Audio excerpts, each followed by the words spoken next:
The sun burned like fire over the alien desert city of Korath. The air was dry, the streets were dusty. And even the shadows felt hot. Here, water was life, and life was expensive. People didn't waste a single drop, and if you did, you could lose your freedom. Or worse, in the middle of the crowded marketplace, a small alien girl ran. Her bare feet slapped against the cracked stone. Her thin arms clutched a dented metal flask to her chest. Her skin was pale and dry, her lips cracked, and her breathing. Sharp and desperate, behind her, 3 armed guards pushed through the crowd, shouting at everyone to move aside. Stop her! One guard roared, "Thief!" She stole water.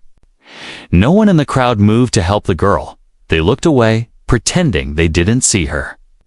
In Korath, helping a thief was the same as committing the crime yourself.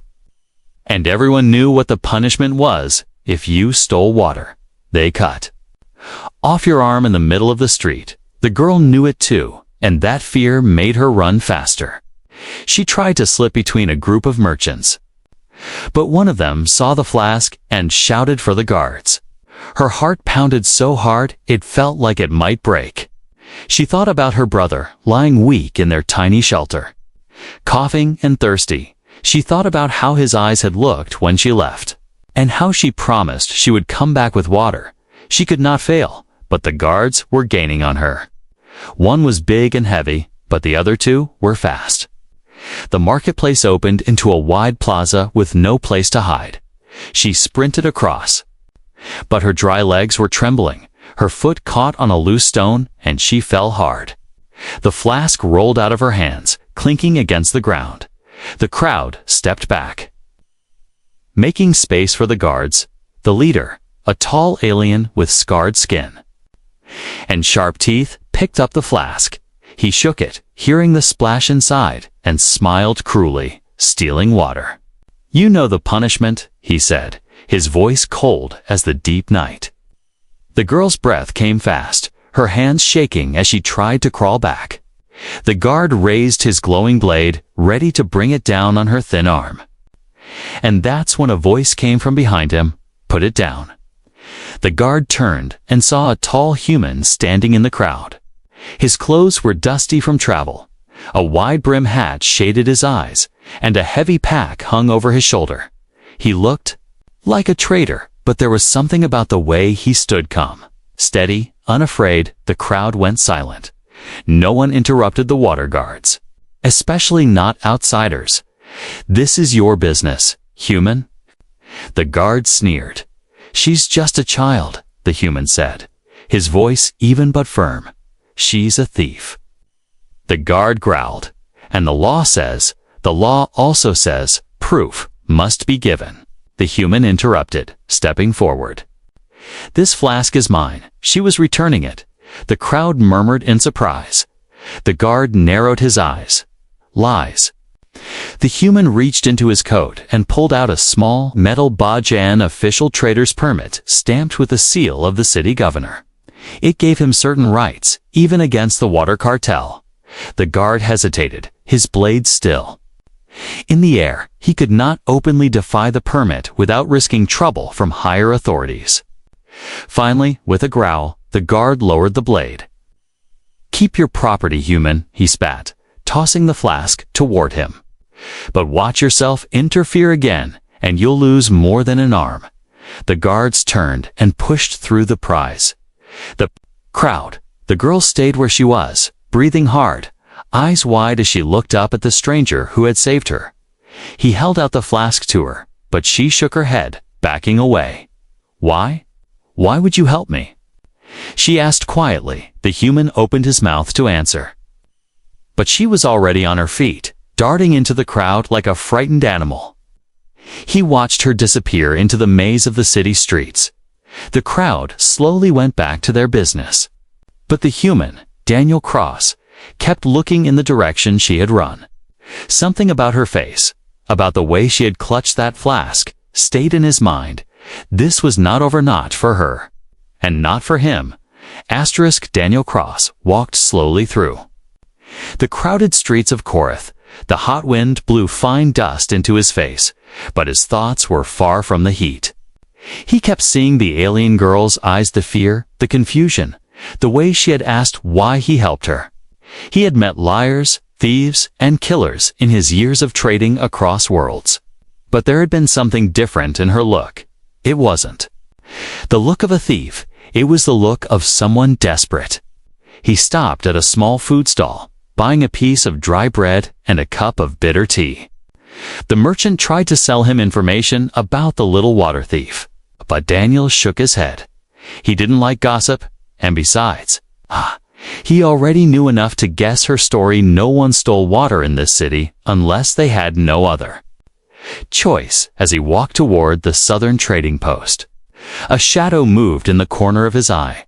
Someone was following him. He turned quickly, but saw only the busy market crowd. Still, the feeling stayed with him like a weight on his shoulders. By the time he reached the post, 3 uniformed water guards were waiting. The same scarred leader from earlier stepped forward. His eyes narrow. "You cost me face today, human," the guard said, his voice low but dangerous. Daniel didn't answer, just handed his trade documents to the post officer. The officer scanned them and nodded. Daniel's permits were in order. That didn't stop the guard from stepping close. "She's a thief, and she'll lose that arm, whether you stand in the way or not," the guard hissed. Daniel's jaw tightened, but he said nothing. He had learned long ago that sometimes the best way to win was to keep quiet until the right moment. The guards left, but the warning stayed in his mind. If they caught the girl again, they would make sure there was no human to stop them. That evening, as the sun dipped lower in the sky, Daniel walked back toward his rented room near the western wall. The streets grew quieter as the market closed, stalls shutting down, traders counting their earnings. A faint sound caught his attention, a soft cough.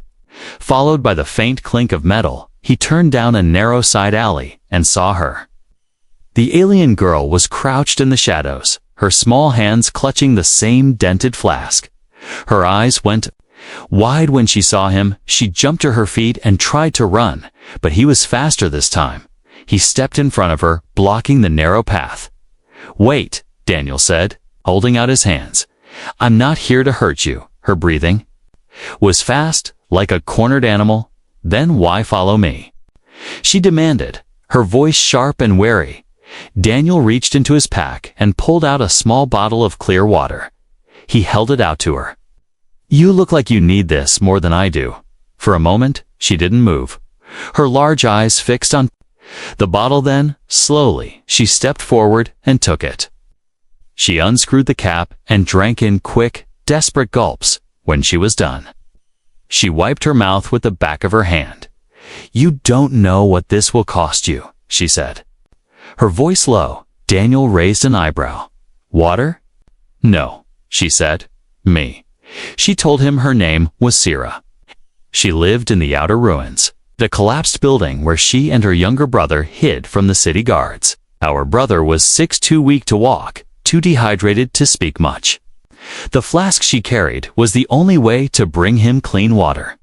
But since the cartel controlled all the wells, she had no choice but to steal. Daniel listened quietly, his jaw tightening. On many worlds, trade was dangerous, but this was cruelty made into law. "You should come with me," he said. "I have food, more water, medicine." She shook her head quickly. "They see me with you, they will come for you too." "I can handle them," Daniel said. Sira gave a bitter smile. "Everyone says that before they disappear." From the shadows at the far end of the alley, a figure moved. Daniel caught it from the corner of his eye. "Stay behind me," he told her quietly. 3 men stepped into the light, not guards this time, but rough-looking cartel enforcers, their clothes marked with the blue sigil of the Water Syndicate. "Well, well," the leader said, grinning. "The human and the little thief." Daniel didn't answer. The first man moved forward, reaching for Sira. Daniel stepped between them and, with one quick motion, twisted the man's arm until he dropped his weapon with a cry. The other 2 rushed in, but Daniel moved fast, knocking one into the wall and sweeping the legs from the other. In less than a minute, the three enforcers were on the ground, groaning. Sira stared at him, her mouth slightly open. "You're not like the others," she whispered. Daniel adjusted his pack. "Come on, let's get your brother some water." For the first time, she hesitated, but didn't run.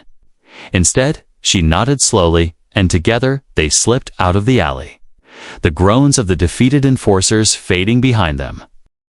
The streets of Korath at night were not quiet. They were alive with whispers, the shuffle of hidden feet and the low hum of danger. Daniel walked beside Sira, keeping her close but pretending not to.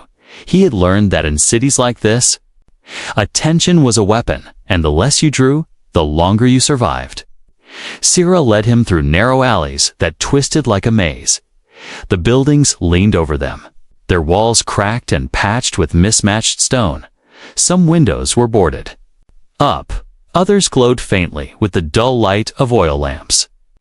Shadows moved behind them, too many for Daniel's liking. He knew they were being watched, but he didn't know by who. Every now and then, Sira would glance over her shoulder, her eyes darting, her steps quickening whenever she caught a flicker of movement. "You've made someone angry," Daniel said quietly. She didn't answer, only gripped the flask tighter. He could see her knuckles white against the metal. The deeper they went into the ruins, the more the smell of dust and rot filled the air. Daniel's hand stayed close to the small blaster on his belt. He didn't like the way the city changed here, the lights fewer, the silence heavier. It was the kind of silence that hid danger. Finally, they reached a half-collapsed building. The roof was broken in places, letting the pale glow of the moon spill through. Inside, lying on a thin mat, was a small boy.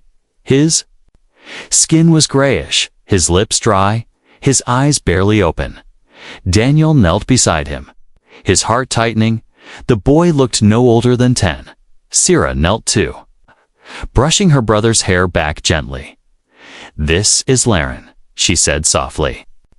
Daniel opened his pack and took out a sealed pouch of clean water. Sira's eyes widened as if it was a bag of jewels. He tore it open and held it to Laren's lips, letting the boy drink slowly. Some color returned to his cheeks, but his breathing was still weak. "Why do you stay here?" Daniel asked, looking around at the broken walls. Sira shrugged. "No one comes here too close to the old mines. They say the ground is cursed, or maybe," Daniel said, "it's just the perfect place for people the city wants to forget." Sira didn't argue. They shared a small piece of bread Daniel had brought. Sira ate quickly, but Laren only nibbled before falling asleep. Daniel noticed the way Sira kept glancing at the entrance. "You think they'll come here?" he said. "I know they will," she replied. "The cartel doesn't give up. They'll keep looking until they find us." Outside, the faint crunch of footsteps echoed in the empty streets. Daniel moved to the doorway, pressing himself against the wall. A shadow slid across the rubble, slow and careful. Then another. They weren't guards. They moved too quietly for that. These were hunters, sent to finish what the guards couldn't. Daniel motioned for Sira to stay low. He stepped out, just far enough to be seen. A tall figure emerged from the darkness, his face hidden by a scarf. Behind him, two others spread out, cutting off any escape. "Human," the leader said in a low voice, "hand over the girl and you walk away." Daniel's fingers brushed the grip of his blaster. "Not going to happen," he said. The man chuckled. "Do you know who she is? She's a marked thief worth more to the cartel than your life is worth to you." Daniel stepped closer. "Maybe. But my life's worth enough to make sure yours ends first if you try." The tension in the air thickened. Then, without warning, one of the hunters lunged. Daniel fired a quick stun shot, dropping him to the ground. Sira grabbed Laren and ducked behind a broken wall as the fight broke out. The second man rushed Daniel, but Daniel caught his arm and used his weight to throw him into the rubble. The leader pulled a knife, its blade glinting in the moonlight.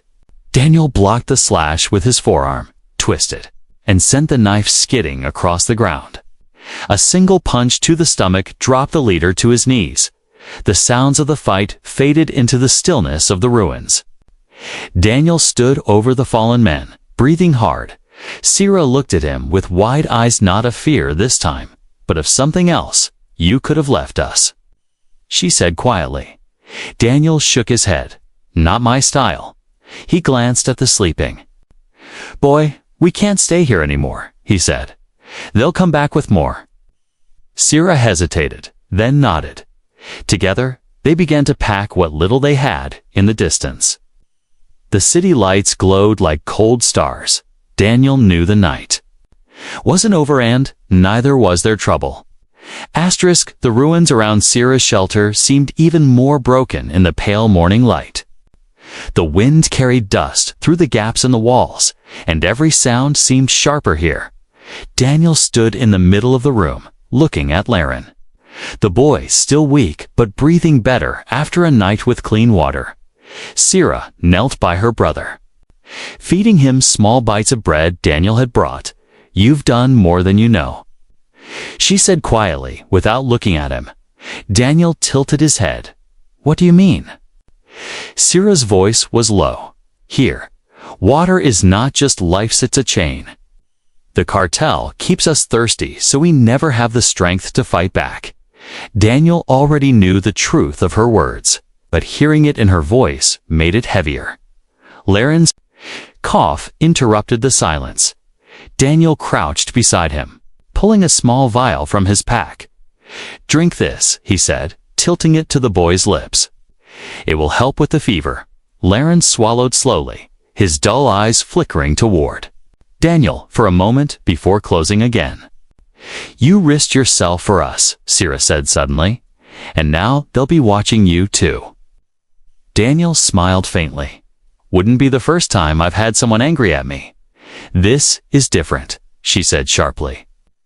"The cartel doesn't forget, and they don't forgive." He sat back, looking around the ruined shelter. "No one should have to live like this," he said, "especially not a kid." Sira laughed bitterly. "That's the way of Korath. You're born with nothing. You die with nothing." Daniel leaned forward. "Not if I can help it." Her eyes narrowed, suspicion still sitting in her expression. "Why?" she asked. "Why help me at all? You're not from here. You could just leave." Daniel's voice was calm but steady, because once you've seen someone about to lose everything, you either walk away forever, or you do something about it. Before she could answer, a sharp sound echoed outside boot steps, many of them. Daniel moved to the doorway and peeked out. A group of cartel enforcers was moving down the street, scanning the buildings. Sira's hand went to her flask instinctively. "They've found us," she whispered. Daniel motioned for her to stay low. "We can't fight them all in the open," he said. "We need another way out." She pointed to a broken passage at the back of the room. "It leads to the old mine tunnels, but they're dangerous collapses." Unstable ground. Daniel gave her a quick look. Better than a blade to the neck. They gathered what little they had. Daniel's pack, Sira's flask, a thin blanket for Laren. Daniel lifted the boy easily, his light weight making Daniel frown. They slipped through the narrow back exit, the stones scraping Daniel's shoulders. The sound of boots grew louder on the other side of the shelter, shouts mixing with the clatter of weapons. The mine tunnels were cold and damp, a strange contrast to the burning city above. Their steps echoed, and every now and then, small pebbles fell from the ceiling. Sira led the way, her small frame slipping through tight spaces where Daniel had to crouch. Laren stirred in his arms, mumbling something Daniel couldn't understand. "He's dreaming," Sira whispered. "Probably about the river." "What river?" Daniel asked. "From before," she said. "Before the cartel poisoned it." They moved deeper until they reached a fork in the tunnel. Sira hesitated, looking down both paths. "They both lead out," she said, "but one goes toward market, the other toward the outer desert. Daniel thought for a moment, the desert. He decided less eyes, more chances, as they started toward the desert path. A faint metallic sound echoed behind them. Someone was following. Daniel turned just in time to see a figure step into the dim light of his lantern. It was the scarred water guard from the marketplace, his blade drawn. "You can't run forever." "Human," the guard said, his voice echoing against the stone walls. Daniel shifted Laren into Syrah's arms, stepping between them and the guard. "You want her?" Daniel said. "You'll have to come through me." The guard grinned, gladly. The fight in the narrow tunnel was quick but brutal. The guard's blade scraped against the stone as Daniel dodged, striking with his fists and elbows. Syrah's breath caught as the two men struggled in the dim light. Finally, with a sharp twist, Daniel knocked the weapon from the guard's hand.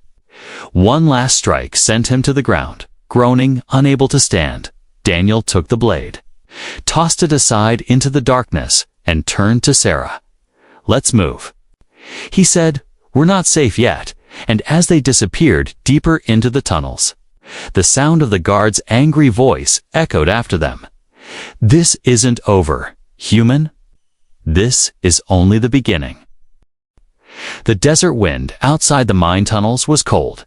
It carried sand that hissed across the ground, whispering against the broken rocks. Daniel led the way, his eyes scanning the horizon. Syrah followed close, holding her younger brother Laren in her arms. Now that the path was easier, the boy's head rested on her shoulder, his breathing shallow but steady. They moved until the city walls of Korath were just a shadow behind them. Daniel found a small hollow between two cliffs where they could rest. He unrolled a blanket and motioned for Syrah to lay Laren down. The boy didn't wake. He seemed lost in a heavy, dreamless sleep. Daniel pulled a small lantern from his pack. Its warm light filled the hollow, pushing back the shadows. He opened his water pouch and poured a little into a tin cup. Syrah took it and lifted it to her brother's lips. Laren stirred, his eyes flickering open for a second. His voice was barely a whisper. Is it clean?" Syrah smiled faintly. "Yes." "Laren, it's clean." Daniel watched silently. He could see how thin the boy was, skin stretched over bone, clothes hanging loose. He had seen hunger before, but thirst left a different mark. It stole a person's strength slowly, leaving them too weak to even ask for help. After the boy drank, Syrah covered him with the blanket. She sat back, her shoulders tense, her eyes fixed on Daniel. "You shouldn't have come this far," she said. "It's not your fight." Daniel leaned against the rock wall. "It became my fight the moment I stopped that blade." She shook her head. "The cartel won't stop if you stay near us. You'll be hunted too." Daniel's voice was calm. "They can hunt," he said, "but they'll find I bite back." The silence between them stretched, broken only by the wind outside. Finally, Syrah spoke again, her voice quieter. "When our parents died, it was just me and Laren," she said. "I've been keeping him alive by stealing. I don't want to, but there's no other way." Daniel studied her. "You've kept him alive this long." "Ah," he said. "That's not nothing, it's everything." Syrah looked down at her hands, gripping the empty cup. "You don't understand. In Korath, if you owe the cartel, they own you." Daniel tilted his head. "Do you owe them?" Her jaw tightened. "I owe them more water than I could drink in 10 lifetimes. They call it debt. I call it chains." Daniel didn't press further. Instead, he reached into his pack and pulled out a small packet of nutrient powder. He poured it into the water pouch, shook it, and handed it to her. "This will help him get stronger," he said. Syrah hesitated, then took it. Their hands touched for a brief moment. Her skin was cold, but her grip was steady. Laren coughed softly, his eyes opening just enough to see Daniel. Who is he?" the boy whispered to Syrah. She glanced at Daniel. then back at her brother. "He's the reason you still have both arms," she said with a faint smile. Laren looked confused, but Daniel just chuckled quietly when the boy drifted. Back to sleep, Daniel's gaze went to the horizon. The moonlight caught on the sand, making it shimmer faintly, somewhere out there. He knew the cartel's eyes were still searching. "We can't stay here," Daniel said finally. "They'll track us." Even in the desert, Sira frowned. "Where will we go?" "A trader's camp 3 days from here," he said. "If we reach it, we can get off-world." Her eyes widened. "Off-world? That's impossible for people like us." "Not if you're with me," Daniel replied. "I have a ship waiting." She stared at him for a long moment, trying to decide if he was lying. Finally, she nodded slowly. "All right. But if we're going, we move before sunrise." Daniel smiled faintly. "You learn fast," he said. "That's good, we'll need it." That night, they took turns keeping watch. Daniel listened to the wind and the faint, restless movements.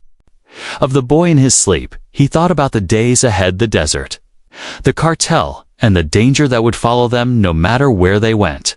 But he also thought about something else. For the first time in a long while, he wasn't traveling alone. The first light of dawn crept over the desert. Cold air wrapped around Daniel, Sira, and the sleeping boy as they prepared to move. Daniel adjusted the straps on his pack, checking that the water pouch was secure. Sira wrapped Laren in the blanket and lifted him carefully. The boy murmured in his sleep, but didn't wake. They left the hollow between the cliffs and stepped into the open sands. The ground crunched beneath their boots, and the rising sun painted the dunes in gold. Daniel kept his eyes on the horizon. "The sooner we're out of sight from the city walls, the better," he said. Sira nodded silently, her gaze darting back every few steps. By midday, the sun was high and the heat pressed down like a heavy weight. Daniel paused to let Sira rest, handing her the last of the morning's water ration. She drank a small sip, saving the rest for Laren. "You don't drink?" she asked, noticing he hadn't touched his own share. "I've gone longer without," Daniel said simply. She didn't argue, but she noticed the dry lines at the corner of his mouth. They continued until the desert began to change, less open. Sand, more broken rock, and jagged cliffs. It was here, in the shadows of the stone, that Daniel's instincts sharpened. Something felt wrong. The wind carried no sound except their own footsteps. Too quiet, they reached a narrow pass between two high cliffs. Daniel slowed, his eyes scanning the edges. A glint of metal flashed in the sunlight, too quick for chance. "Down!" he barked, pulling Sira and Laren to the ground just as a bolt of energy sizzled through the air, hitting the sand where they had stood. Figures appeared on the cliffs above, cartel hunters, armored and armed. Their leader's voice echoed between the rocks. "Hand over the thief, and the human walks free." Daniel's hand went to his blaster. "Not happening," he shouted back. The first shots rained down from above. Daniel fired back, each shot echoing through the pass. He moved fast, staying between the attackers and Sira, guiding her toward a cluster of rocks for cover. One of the cartel men dropped from the cliff to block their escape. But Daniel met him head-on. A quick strike to the chest, followed by a sweep of the legs, sent the man crashing into the sand. The leader jumped down after him, a curved blade in hand. He grinned, showing sharp, uneven teeth. "You've caused us trouble, human," he said, circling. Daniel kept his stance steady. "You have no idea." They clashed, steel ringing in the air. The leader's strikes were fast but wild. Daniel blocked each one, his eyes cold and focused. A sudden feint left the leader open, and Daniel slammed the hilt of his weapon into the man's jaw. He staggered back, spitting blood into the sand. Above, Sira crouched behind the rocks, clutching Laren close. Her heart pounded in her chest. She wanted to run, but she couldn't leave Daniel there. Instead, She grabbed a small piece of broken metal from the ground and hurled it toward one of the attackers on the cliff. It struck him in the head, making him lose his balance and fall to the ground. The distraction gave Daniel the opening he needed. He pressed forward, driving the leader back until the man tripped over a rock and fell hard. Daniel didn't kill him. He knew leaving him beaten would send a stronger message. But as he turned away, the leader's voice came, low and full of venom. "This isn't over. We will take the girl and we will take her arm." Daniel ignored him, grabbing Sira's arm and pulling her out from cover. "Move," he said, his voice sharp. They ran, leaving the past behind, the heat and wind swallowing the sound of the cartel's curses. By the time the sun began to set, the desert stretched empty around them again. Sira looked at Daniel, her voice quiet but certain. "You saved us again," she said. Daniel shook his head. "Not yet. We're not safe until we're off this planet." And as the stars began to appear in the sky, he knew the cartel would not stop. If anything, the fight today had only made them more determined. The traitors' camp lay in the distance, its faint lights flickering against the dark desert horizon. Daniel, Sira, and Laren had been walking for hours under the cold glow of the moons. Each step felt heavier, not from the distance alone, but from the shadow of danger that still followed them. They were less than a mile away when the night broke with the roar of engines from the darkness. 3 sand skimmers appeared, their lights cutting across the dunes. The hum of their engines was like a swarm of metal insects, closing fast. Sira's eyes widened. "It's them." The cartel. Daniel's jaw tightened. "Stay behind me." The skimmers stopped in a wide circle around them, sand whipping through the air. The scarred water guard stepped off the lead skimmer, his cruel smile lit by the moonlight. "You've made this difficult, human," he said. "But now it ends." His gaze slid to Sira. "The punishment is the same. The arm or your life." Sira held Laren close, her voice trembling. "Please, don't. I'll go quietly, just don't hurt him." Daniel stepped forward, placing himself between them and the cartel. "You want someone's arm," he said. "Take mine." The crowd of cartel men burst into laughter. The leader's grin widened. "You think we won't? Human flesh cuts as easily as hers." Daniel didn't move. "I know," he said calmly. "But you'll have to kill me to take hers, and I'm not dying easy." The tension in the air was thick. The desert wind holding its breath. One of the men raised his blade, ready to strike, but the scarred leader raised his hand, stopping him. He studied Daniel for a long moment, his eyes narrowing. "You're either very brave or very stupid," he said. Daniel didn't blink. Maybe both. Something shifted in the leader's expression. Perhaps it was the stubborn way Daniel stood, or the way Sira clutched her brother, refusing to look away. Whatever it was, the leader finally let out a low laugh. "Fine," he said. "Keep your arm, girl. But know this Korath will never be safe for you again." He turned to his men. "We're done here." The skimmers roared back to life, kicking up a storm of sand as they sped away into the night. The sound faded until only the wind remained.